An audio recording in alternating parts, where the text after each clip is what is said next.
A guy I've known a long time who is a very smart guy, also from across the pond, and he's been a good friend for a while. He's also has a great schnauzer who I love. His name is Alfie. I'm going to bring up Rob Norman, who's the Chief Digital Officer of GroupM, and he's going to be hosted in our Fireside chat from CNBC, Michelle Castillo. Michelle and Rob, come on up. Give him a hand. Welcome. Nice to see you. Doctor. I always lick his face, because the dog would. I'm very happy to say, by the way, that eBay, a Mediacom client, which is a GroupM client, is one of the founding real estate holders on that extraordinary Piccadilly Circus installation that lit up the other day. So we're very pleased about that. It's massive. Oh, it's officially a thing. I'll have to get over to London and see it. Yeah. Well, thanks everyone for joining us today. I'm Michelle, and this is Rob. We just wanted to ask you a few questions about digital out of home and get to pick your brain for some thoughts. Let's start with something easy. PricewaterhouseCoopers predicts that digital out of home advertising revenue will overtake traditional media spend by 2020, which means it's going to grow at a rate of 15% over the next 4 years. What is driving brands to digital out of home over traditional media? So out of home broadly has some significant advantages in the marketplace. We live in an attention distracted economy, and generally speaking, if you worry about having accidents, out of home is somewhat attention proof from that point of view. I think that increasingly advertisers are looking to join up campaigns, and they're trying to join up campaigns across places and devices and use the same data sets to do that. And so when they can put together location data and behavior with physical location, that's a really strong proposition for advertisers. So you would expect the fastest growth part of any media to be the addressable part of any media. The challenge the industry faces is the speed at which it can evolve the plant, the physical built plant, to being addressable. And of course, there's many stakeholders. It's not just the capital expenditure of doing it, which is a thing all of its own, but the out-of-home industry has its own legacy issues, and its legacy issues has been that it's always had to transact, not just commercially, but with local politics and with zoning and so on and so forth. And so it's very complex to build kind of fast change. So PwC are right in that it's going to be the fastest growth thing. Whether they can predict the number in quite the same way, I'm not so sure. So one thing that there's going to be more digital out of home inventory. I think it's growing 40% between 2015 and 2020. But with attention spans being cut from devices everywhere and screens everywhere, like how do you stand out? Well, I think it depends on the device. I mean, clearly television has a distraction problem, and it's a distraction problem because of multitasking and so forth. I think there are some elements of out-of-home advertising, like in-transit advertising. If you sit on the New York subway, which I do most days, I think you will find more people looking at devices than looking at the ads inside subway cars. And I apologize to anyone here who's making their living out of ads, selling ads in subway cars. But if Dr. Zinzan saw the future coming, then heaven knows. Like they say, if he can spot it, that says acne to all of us. And so I think, that's a factor. And I also, am concerned in some areas about the distracted walkers. And I know many of us older people in New York sort of find that idea and the suicide attempts of people crossing the streets whilst asking email difficult. I think with the roadside boards, it's much less of a problem. I think there's some tremendous plant that exists on roadsides. I think there's some sensational plant that exists in mall destinations. And I see we've got Westfield here today, and some of the stuff that's in Brookfield and other centers in the city, and indeed around the country, is actually pretty much distraction-free for the most part.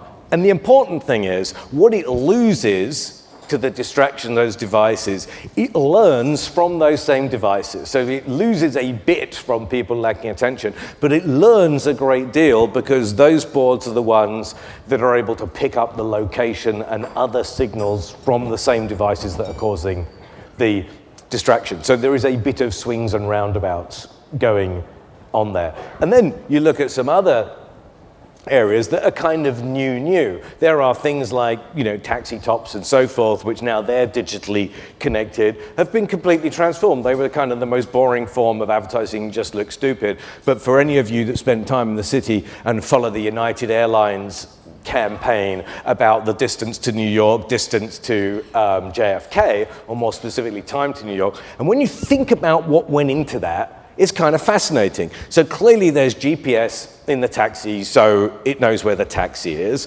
Clearly there's an ability to serve the information to the taxi in order to get the right stuff there. It must be connected, I guess, to Waze, which is not only saying where the location is, but is looking at live traffic data coming in. And as a consequence, producing a really brilliant value-added proposition for United in that scenario. And stuff like that is as creative that exists anywhere in advertising, to me. So you brought up an interesting point. Only one? Multiple interesting points. So one of the things I was wondering about, though, was the idea of one of the biggest issues I think consumers have, and it might be misguided, is this idea of data privacy. If you're sharing all this location-based data and it is fueling more creative advertising, it does help in a way, but at the same time, consumers have this fear that their data is being shared in unfair ways. I mean, there's a movement towards limiting cookies and tracking. How can the advertising industry kind of assure users that the data is really being used for the right purposes? Well, it's extraordinarily difficult, and it's a major issue du jour. I mean, there may be some conversation going on in Washington, D.C. on that topic, like about exactly now. And if you're the general counsel of Facebook or Google or Twitter, I imagine you bought many changes of underwear to those sessions today. And I think if you're preparing for GDPR, which becomes live in the European Union but affects companies all over the world, data privacy regulations there, you really, really have to think this through. Now, it's my view, and I kind of would say this, wouldn't I, that I believe that broadly speaking, the consumer is a beneficiary of some sharing of data in advertising. I believe that merchants, whether they're brand owners or retailers or anything else, are minded by and large to create advantage for consumers through relevance. In almost all cases, achieving relevance for consumers is quite difficult unless there is some data exchange to it. It's not as easy as it once was. There was an assumption that if you wanted to target rich-ish, thin-ish women and you wanted to sell dresses to them, then Vogue would have a reasonably high density of those kind of audiences. We also had some withering insight some years ago in advertising that there were men who watched football on television that liked drinking beer. Now, I know that sounds on the edge of creepy that we work that out, but the fact is the world is having inefficiency to a degree extracted from it by the application of data. And so I think what we as an industry are doing, although it would be messy to suggest that the buyers and the sellers and the advertisers were perennially aligned, because people are always looking for a kind of intra-sector advantage rather than just protecting the sector, that there is a strong lobby that is going to allow us to use some data. Now, what our responsibility about protecting not only personally identifiable information, but the much broader definition of personal information in GDPR is going to present a lot of challenges. And I think that we've all got to work that through. And I have a feeling that some people are sleepwalking into the GDPR era and need not to. So you're in favor of stricter regulations for, I mean, digital out-of-home, as we spoke about earlier, is very regulated. Well, digital out of home is very regulated in at least two senses. One in terms of what you can do with a plant and how you negotiate with local authorities and so forth, and what it means for power consumption and what it means for zoning and blah, blah, blah, blah, blah. And obviously you've got the kind of odd situation with Link NYC in New York, where you have now perfectly functional video displays, which someone's going to correct me if I'm wrong, but at the moment they're not allowed to run video on them because the New York City believes it would be too distracting. Now, my office is on 7th Avenue at 37th Street, which is basically one of the few areas in New York that's actually tidal. And if you go upstream at the wrong time of day or downstream, I'm not quite sure what difference the video on Link NYC would make to that problem, apart from going this way, this way. And so I think it's regulated. It's also regulated, I believe, quite strongly, and as strong as any medium, in terms of the copy, in terms of misleading and decent and legal and truthful advertising that can appear in out of home. And so it has a regulatory environment that actually is relatively tight, and tighter than some of the digital environments that exist at the moment. Now, history would tell you that if you live in a regulated world, the chance of it being less regulated is not high, unless, of course, you're a direct beneficiary of one of the businesses of a current cabinet minister, in which case it's really high that you will benefit from deregulation. But other than that, I think you can expect... That wasn't that funny. Actually, to be honest, if it wasn't true, it wouldn't have been funny. And so my sense is that in digital out of home, because of the place it starts from, that it will manage the transition into digitally informed data reasonably well. So I kind of wanted to talk about some of the new technologies we're seeing, especially with digital out of home. I know that a lot of people have done, like, connected your smartphones to billboards, but one of the things I think everyone is talking about right now is the iPhone X and 10. 10. Okay. And sorry, the fact that Apple is really touting AR capabilities. And I wanted to know what you thought how could AR help the evolution of digital out of home? Well, so AR is kind of interesting. So if you sort of try and summarize it, what it does is it puts a data overlay on the built environment. And so I think what's interesting is it could be the resolution to something that has been dangled out there for quite a long time. So the thing that's been dangled out of connecting the physical world and the digital world together have been things like QR codes, more recently snap codes and snowfall, as a way of helping people take a piece of information from somewhere and connect it to something else. Whether it's the archetypal environment of a still Nike ad and, I was going to say Carmelo Anthony, but you wouldn't see that so much in New York anymore, and I can't pronounce the name of the other guy who's really tall, and Porzingis? Yeah, something like that.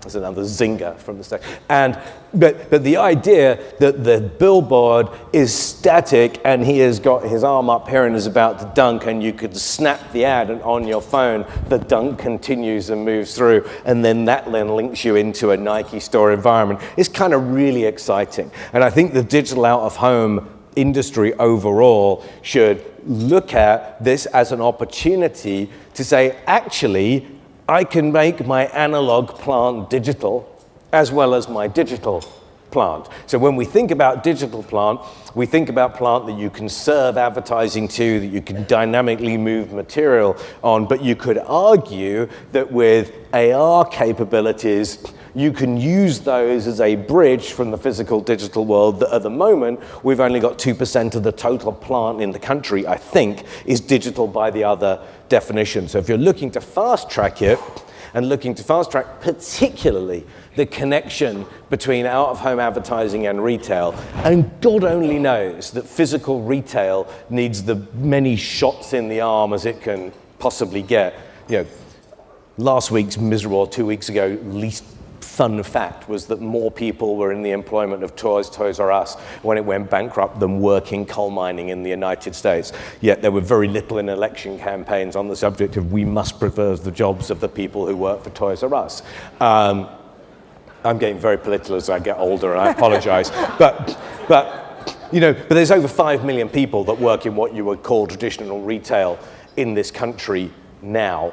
And to me, if we can use data and we can use smartphones and we can use out of home to drive the relevance of what those stores do and how they do it, to bring people and connect them to those experiences more effectively, then the out of home business, digital and otherwise, will have achieved something way beyond its kind of immediate commercial mission that will also benefit its immediate commercial mission. So I think when people think of social media and digital out of home, a lot of people recognize like, oh, I'll create an interesting campaign, someone will share it on social, and it will increase brand recognition.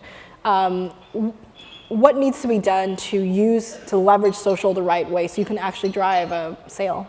Well, I think now people in the out-of-home industry think about digital kind of differently than that. And I think with the kind of confluence of parties from Rubicon to Adelphic to Tube Mobile to Hivestack and others, I don't know what any of these companies do, but I just had that list of names in my head and I've been practicing them.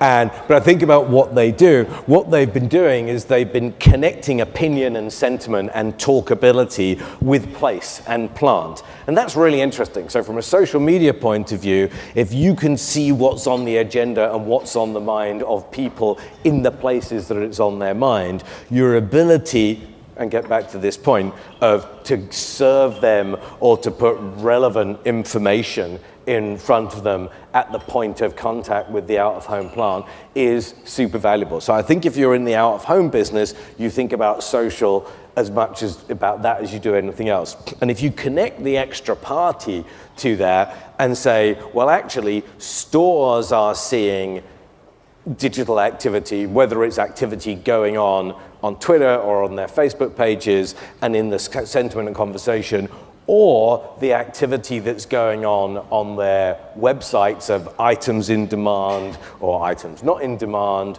or things that are happening in their store, if they can connect to the out-of-home universe and start matching that momentum of sentiment that's going on in their analog and other digital environments with the out-of-home environment, that's very powerful, potentially, in how social media can influence this industry. But there's a lot of work to do about that. But what it all boils down to, if you're trying to distill it into something, is that the world is increasingly driven by signals that are transmitted from one place, interpreted in another place, and executed to create value, often in a third place. And so social and location and the United Airlines example I gave are all examples of where signals emerge and they start informing decision making and creating more value. Because the simple truth is, this isn't hard to understand, that if you can take a piece of digital plant and you can make the messaging on that plant relevant to cohorts of people, either because of the time of day you're delivering something to, or because of the nature of the people who are present. So if you work at my office at 7 o'clock on certain weekdays, what you might communicate that's of relevance to Knicks fans is going to be really important.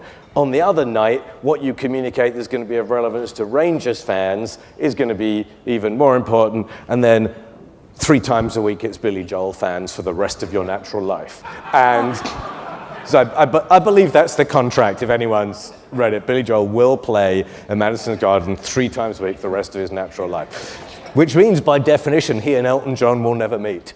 But that's a side issue. On another side note, you had an interesting way that you leveraged Facebook Live and with some digital out-of-home advertising.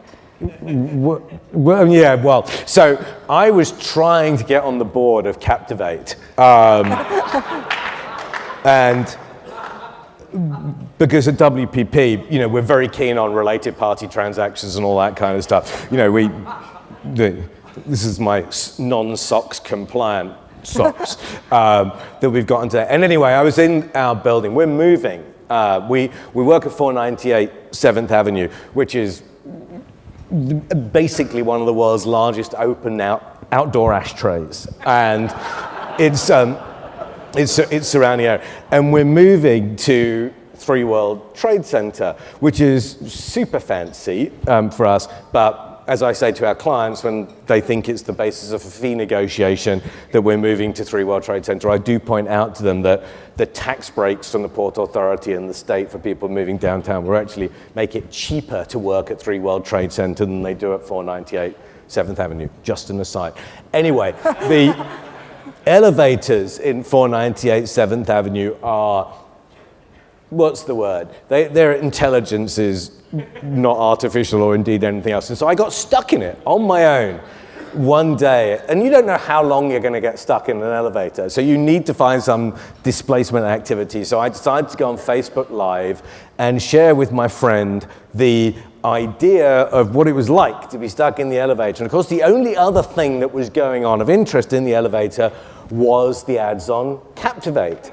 And so I decided to cut from me, Captivate front camera back to me, rear-facing camera, and basically commentated on the ads on Captivate. And Mark Kidd, the CEO of Captivate, very, very, very, very nice man, as it turns out, then decided, and I've worked it out now, he called Barry Frey and said, who is this guy? Barry Frey says, Rob Norman, he said, I'd like to do something funny. Barry said he's got a dog he loves, he's called Alfie. And then assorted dog bowls and other Alfie monogrammed related accoutrements arrived at my house. And then we had a very nice lunch. And the punchline of the story, which is somewhat tragic, neither to do with what happened to me in the elevator nor my dog, is that as yet I'm still not on the board of Captivate. Just a matter of time. And you said, did it drive sales? Apparently, but Mark told me that it was among his marketing promotions, one of the more high-profile ones, which makes me somewhat sad about what the others may have been. But yes, and it was the second time this year. Actually, well, it was the first time this year I got stuck in an elevator. The other time was at the Rosewood Hotel in London. It was very nice. And I was in there for 7 minutes, rang the alarm twice, got to my room, and the manager called me in my room and said, are you okay? I said, I'm fine. He said, weren't you stuck in the... Yes, I was. He said, I see you have dinner reservations tonight. Let me take care of it. So I said, sure, it's very kind of you. And tragically, that night, I was on expenses anyway, so WPP benefited to like £78. And the next night, I had my whole family, 8 of them, for dinner. And I said to him, I said, can I get stuck in the elevator again, like for twice as long? There was no Captivate ads in the Rosewood Hotel, by the way, just to the side. Moving on. Is this going exactly as you planned? No, but it's perfect.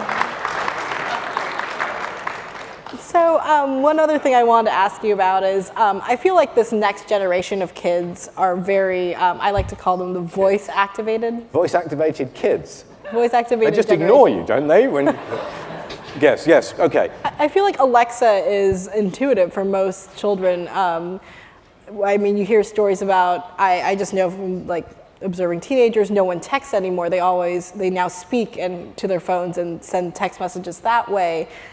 How is digital out of home? Are we going to start seeing more voice-activated, voice-enabled digital out-of-home ads? It's the ultimate comedy moment, isn't it, when you think it's surprising that people speak to their phones? Which as I recall when I first got one, was by and large what you did.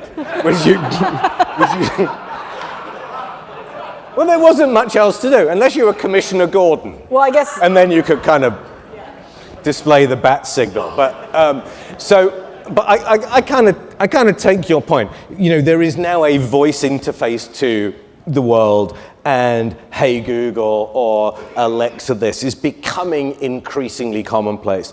And we're now seeing skills built for Alexa and Google Home at roughly the same velocity as apps were built in the App Store. And so in both cases, and certainly for Alexa, there's well over 100,000 Alexa skills that are built, some of which are high utility, some of which are redefine the meaning of the word pointless. And the same sort of thing is happening with Google Home. Now, the interesting thing about that is, of course, the same problem that's existed in the App Store. When the App Store went from 1,000 to 10,000 to 1 million to 5 million items in the App Store, is what happens to discovery? How do you know? And if you reverse engineer how Alexa works and what it's searching for, or how Google Home, I don't say reverse engineer in a technical sense, but just in a common sense of how they work, you start to understand what their biases and prejudices are and what their sources of information are.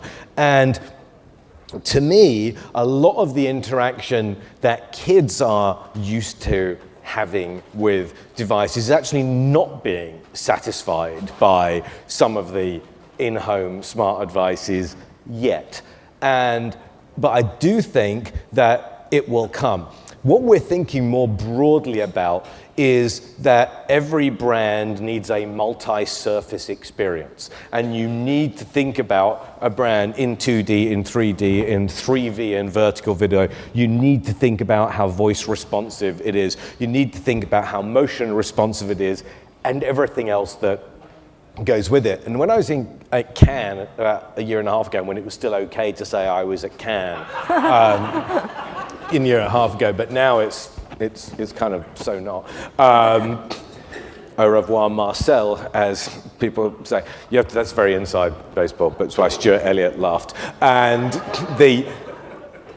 But then I was looking at, Snapchat had a big thing at Cannes 2 years ago and the year before, and there was a big deal being made of this 3V, this vertical video format. And then I started looking at all the Deco panels along the Croisette in France, and they were exactly the same as the Snapchat vertical video panels. Now, there's always a challenge about what happens with voice in out-of-home situations. The idea of Captivate having voice when there are a group of people in an elevator is actually really, really difficult. The idea of it either broadcasting the voice or being voice receptive is kind of, so it's either annoying or creepy, you choose. That's kind of the option. And I think that audio in some ways is kind of the third rail of out of home, and it's really, really difficult to get to, and certainly difficult to get to at any kind of scale. And out of home has always sold itself on being place-based and scale-based. And as soon as you get it down to the idea of responding to someone's voice or in someone's voice,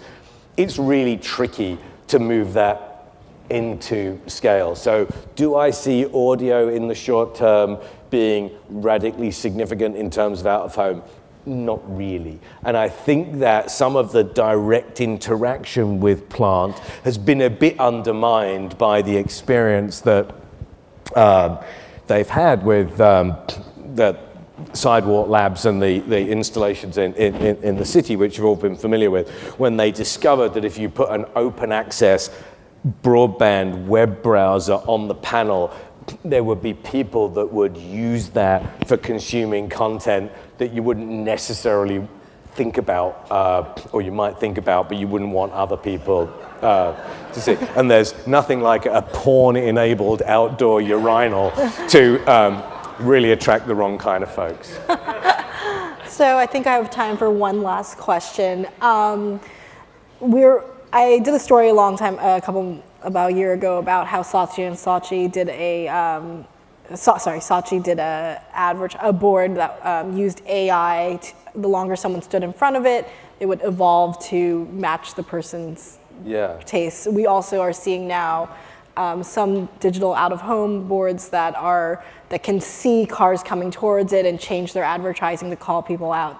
Yeah. So how close are we to the days of Minority Report, where I'm going to walk to work and I'm going to see a billboard for Starbucks? I'm going to get into my self-driving car and I'm going to, in my GPS, it will remind me I need Starbucks, and so on and so forth. Well, so advertising always catches up with allowable addressability. It just does. People in advertising and brands have never seen an addressable impression they don't like, and they haven't seen a usable data point they don't like either. And so the answer is, as that happens, they will. One of the interesting things about the autonomous vehicle world is that the people that drive autonomous vehicles first will be very wealthy, very desirable target audiences. So will you see Lufthansa ads in Teslas and autonomous Audis? Will they gobble gobble those things up? Will they be linked to the frequent flyer program numbers, those people? You betcha. It's going to happen. Will it make a big difference to the packaged goods business? I don't think it will. And I think that one of the challenges that the out-of-home industry will have is to think about what new categories it can or could penetrate that have not traditionally been big users of out-of-home, given new levels of data and addressability that will be open to it. And I think that's actually a very exciting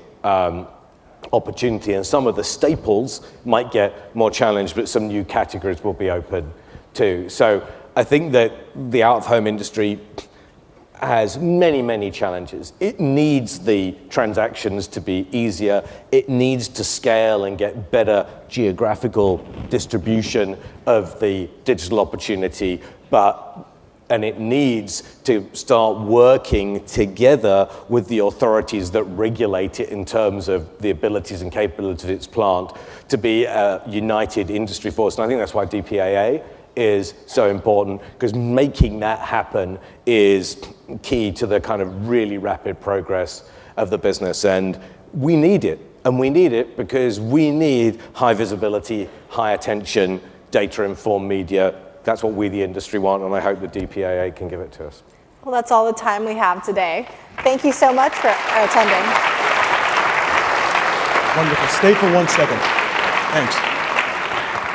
And I got to tell you, we've been doing this for 5 years, and we've had GroupM just delivers to us great, articulate, elegant information, useful thoughts. You've developed and laid out for us a great roadmap today for the industry, which I think is important.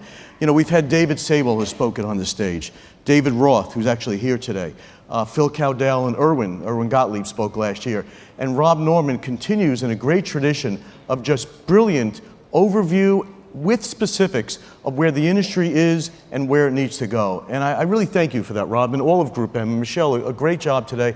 If I could ask Rob one question, if you have thoughts you'd like to, would you like to give kind of an opinion on just the latest on the duopoly of Facebook and Google and your thoughts and a kind of a bit of a moment on that? I thought much the most interesting thing about what you said was that Phil Cowdell is the only one that isn't Jewish.